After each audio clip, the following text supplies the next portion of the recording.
जी, मैंने कोई एकेडमी नहीं रखी हुई जो है थी। ना हमारी एक पूरी टीम वर्क थी जिस मेरे वालिद साहब बर्फ़ का काम करते हैं जी। पहले मॉडल स्कूल है इलाके का। मैं दिन में 6 घंटे पढ़ता था। अपना गोल्डन जुबली जो है वो मनाने जा रहे हैं। 100 साल हो गए इसको बने हुए।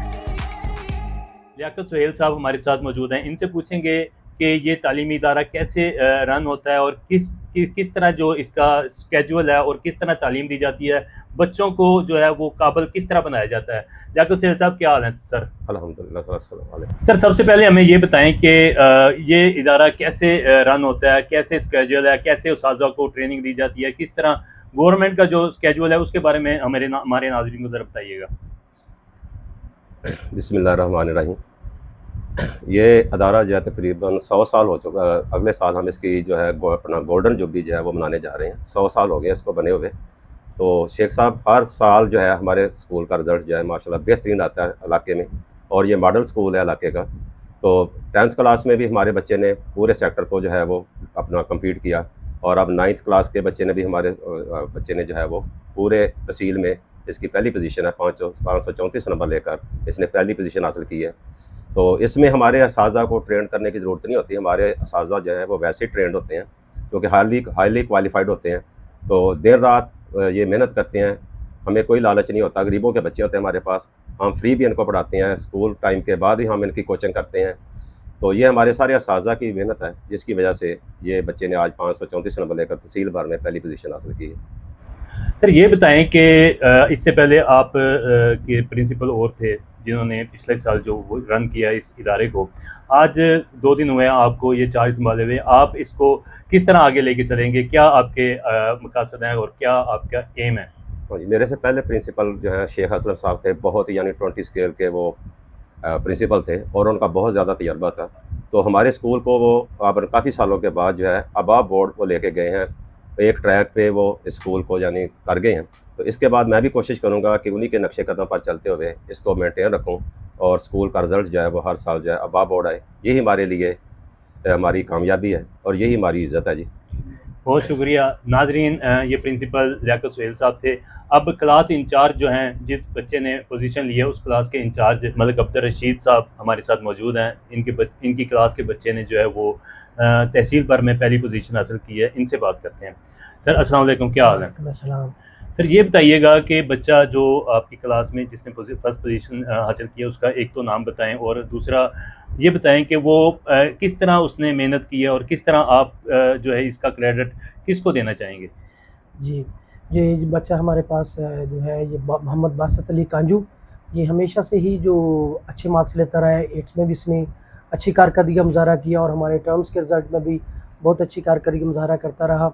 तो इसमें जो है ना हमारी एक पूरी टीम वर्क थी, जिसमें हमारे साबिक़ प्रिंसिपल जनाब मोहम्मद असलम शेख साहब, मौजूदा प्रिंसिपल लियाकत सुहेल साहब, और मैं और मेरे साथ साहब दूसरे मज़ामीन के सब उस्ताज़ा ने इसके लिए जो है ना वो कंट्रीब्यूट किया।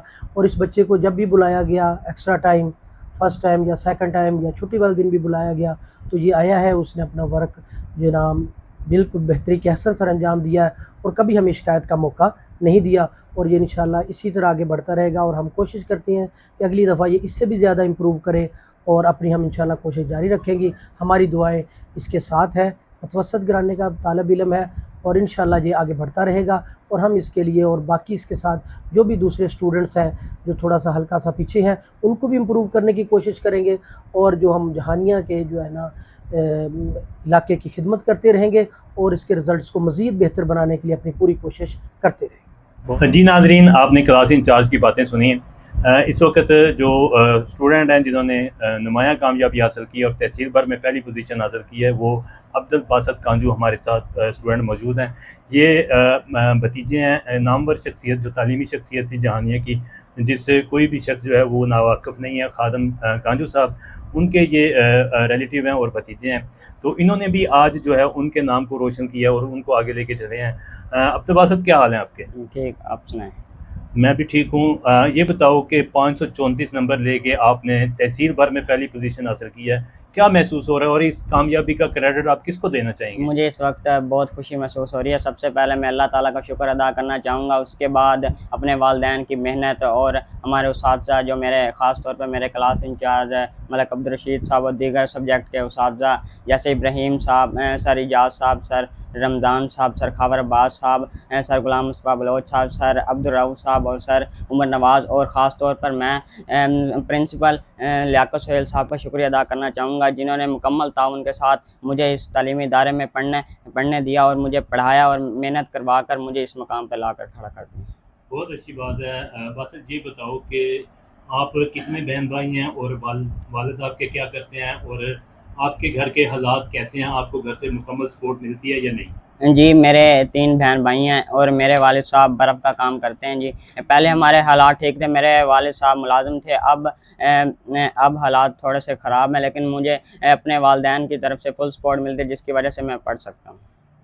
अच्छा, ये बताओ कि आप मुस्तक़बिल में क्या काम करना चाहोगे, क्या करोगे आगे चल के, किस फील्ड को जो है वो जॉइन करना चाहोगे? मैं आगे चल के जी डॉक्टर बनना चाहूँगा, ताकि मैं दुखी इंसानियत की खिदमत कर सकूँ और जो लाचार हैं उनको देख सकूँ, उनका इलाज कर सकूँ, ताकि वो भी अपने अखराजात जो नहीं उठा सकते उनका इलाज हो सके। अच्छा, ये बताओ कि इतनी बड़ी कामयाबी आपको मिली है, आपका क्या स्केड्यूल था, क्या टाइम टेबल था, कैसे पढ़ते थे, कितनी टाइम पढ़ते थे और कैसे जो है वो मेहनत की आपने? जी, सबसे पहले तो सुबह उठकर मैं स्कूल आता था 7:30 बजे से पहले, और सारा दिन जो छुट्टी के बाद भी अगर मुझे किसी भी चीज़ की ज़रूरत होती थी, वो जिस सब्जेक्ट के मुतालिक जो उस्ताद थे उससे मैंने तालीम हासिल की।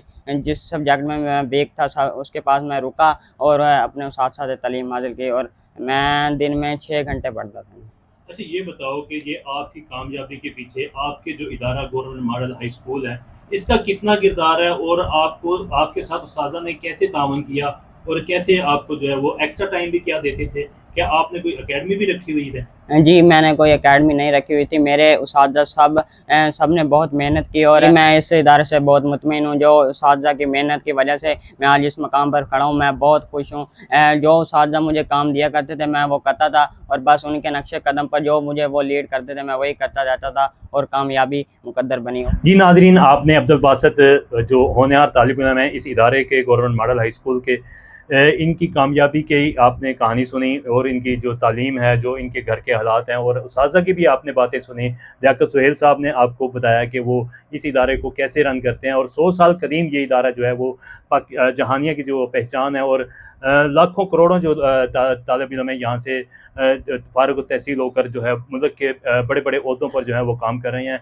आपने अब्दुल रशीद इनके क्लास इंचार्ज की भी बातें सुनी, और इनके जो है वो मेहनत का जो उन्होंने जिक्र किया, और अब्दुल रशीद की कामयाबी पर उनको भी फ़ख्र उन्होंने महसूस किया। तो नाज़रीन, ये थी आज तक की वीडियो। मिलते हैं अगली वीडियो में। अल्लाह हाफ़िज़।